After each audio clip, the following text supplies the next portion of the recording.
Podcast bersama Bang Boy. Ya, ini pemberitahuan tentang bahwasannya banding Nikmir sudah diterima dan siap-siap guys. Siap-siap guys, kita bahas dulu dia reaksinya. Permohonan banding dari NM yang diputus oleh Pengadilan Negeri Jakarta Selatan. Jadi perlu disampaikan memang permohonan banding itu oleh terdakwa ini tanggal 3 November 2025. Namun ada prosesnya untuk melengkapi berkas, memori banding, kontra memori banding, dan baru hari Selasa ya itu diterima oleh Pengadilan Tinggi, dan hari ini berkas sudah berada di tangan majelis hakim yang akan menyidangkan dan memutus perkara tersebut. Jadi tentunya kita menunggu saja lagi, ya tidak bisa kita sampaikan yang lain-lain karena memang ini baru sampai tahap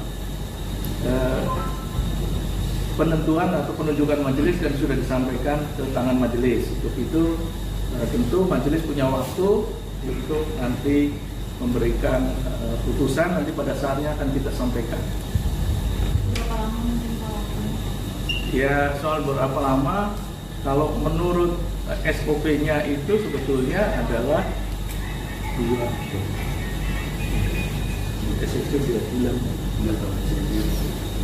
Kelamaan.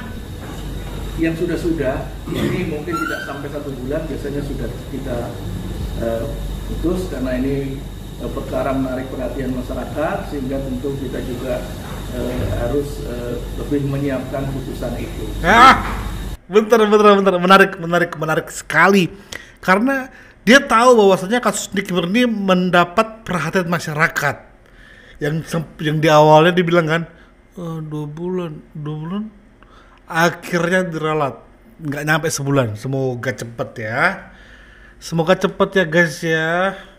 Dan semoga para hakim itu tahu secuil aja dia buat kesalahan, maka dia akan dipreteli entah hartanya, LHKPN-nya dan sebagainya.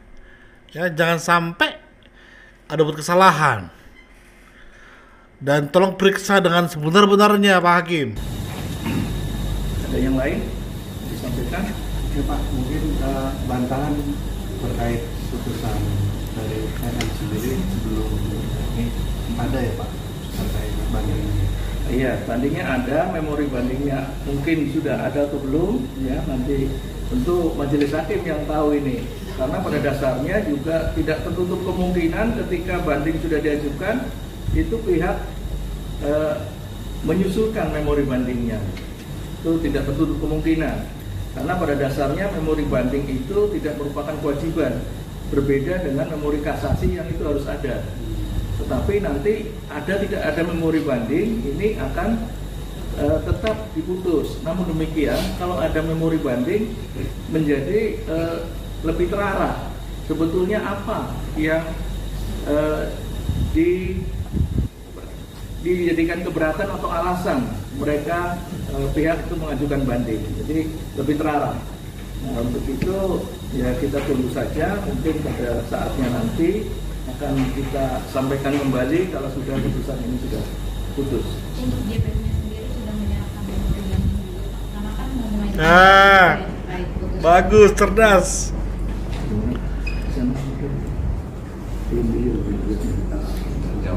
Ya. Pernyataan banding JPU Pak, memori banding Sister Hong. Ya, jadi memang tentu pernyataan atau pengajuan banding itu ada, tapi untuk lebih tegas dan lebih jelasnya lagi tentu ada di dalam berkas itu sendiri. Sementara kalau berkas itu ada di majelis kan kami juga tidak punya kompeten untuk menanyakan atau memeriksa itu. Jadi kemungkinannya ada, kemungkinannya tidak.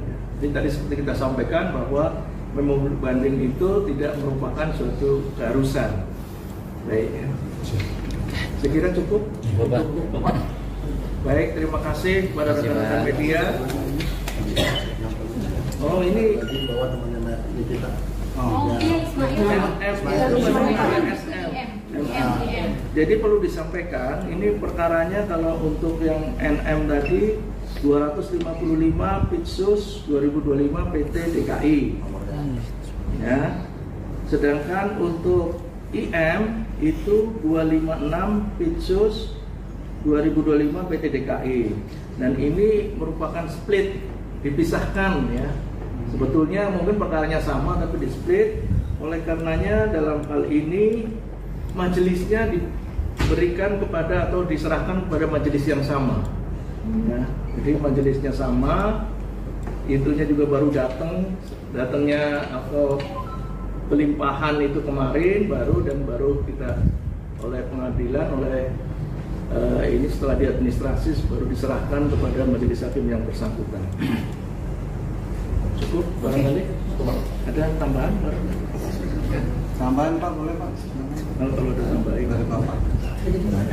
Karena perkara ini disebut tadi, itu adalah sebenarnya untuk menghindari adanya disparitas pemidanaan terhadap case yang sama, ya, walaupun orangnya berbeda.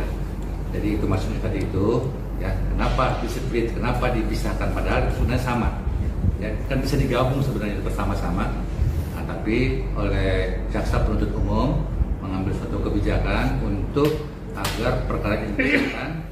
Mungkin saja bermaksud agar satu dan lainnya nanti saling menjadi saksi mahkota di perkara yang satu, Rasman juga saksi nanti, kita ada saksi, Ismail kesini. Jadi artinya nanti mereka akan jadikan saksi di dalam perkara yang lain, sebaliknya.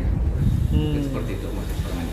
Berarti ada kemungkinan yang bersangkutan akan dihadirkan atau gimana? Karena kan enggak. Tidak dihadirkan karena memang di sini hanya memeriksa apakah pertimbangan hukum dari pengadilan negeri itu sudah sesuai dengan fakta bukti-bukti, ya.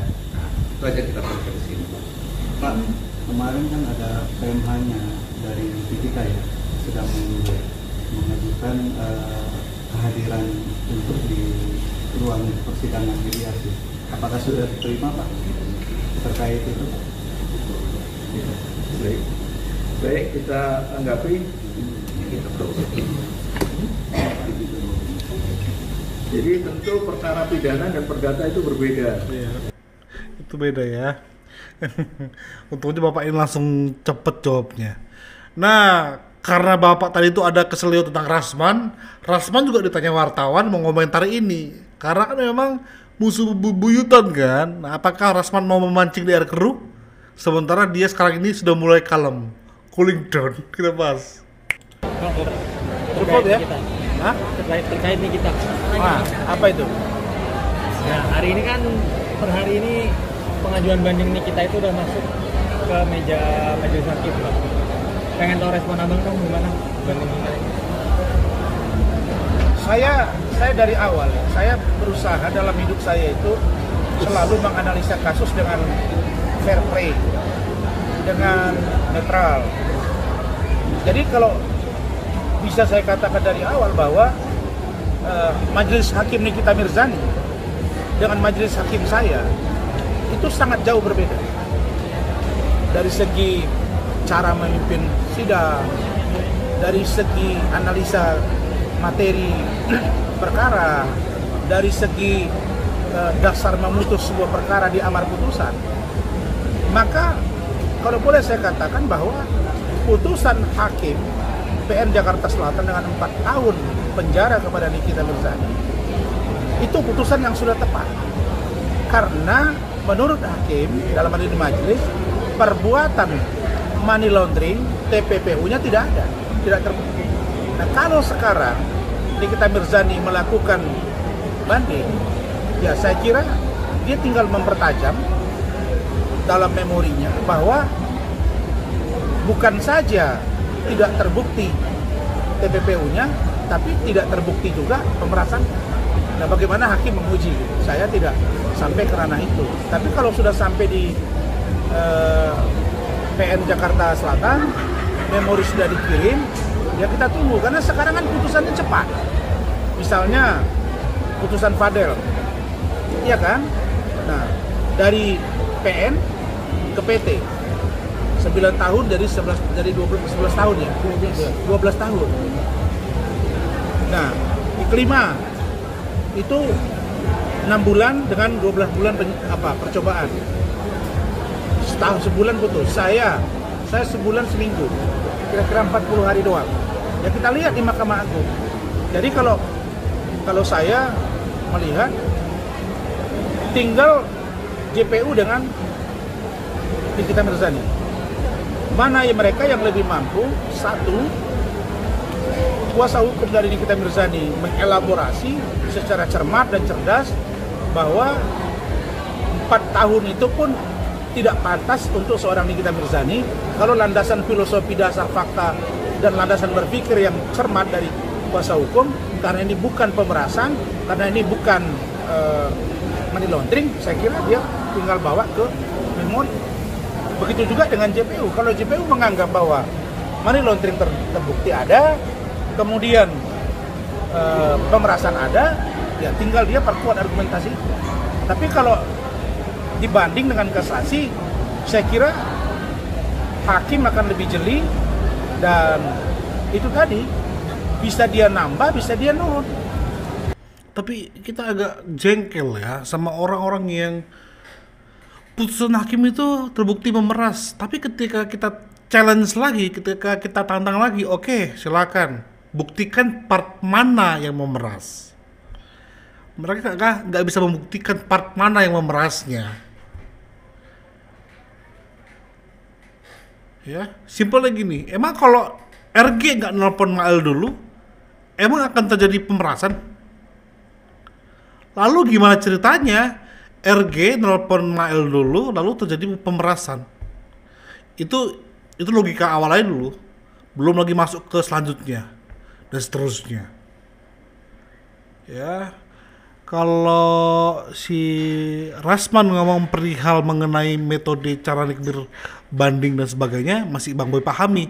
Tapi ketika dia mengomentari putusan hakim, itu kau sebagai apa? Sebagai memusuh bebuyutan kah? Atau sebagai orang yang netral? Ya, by the way, semoga Rasman bisa terus terbuka hatinya. Ya, kalau memang kamu harus dipenjara, ya terima aja Rasman. Ya, terima saja. Thank you. Abis ini kita akan banyak bahas guys, soalnya banyak informasi yang terbaru yang bisa Bang Boy share. Support terus channel ini. Bye bye.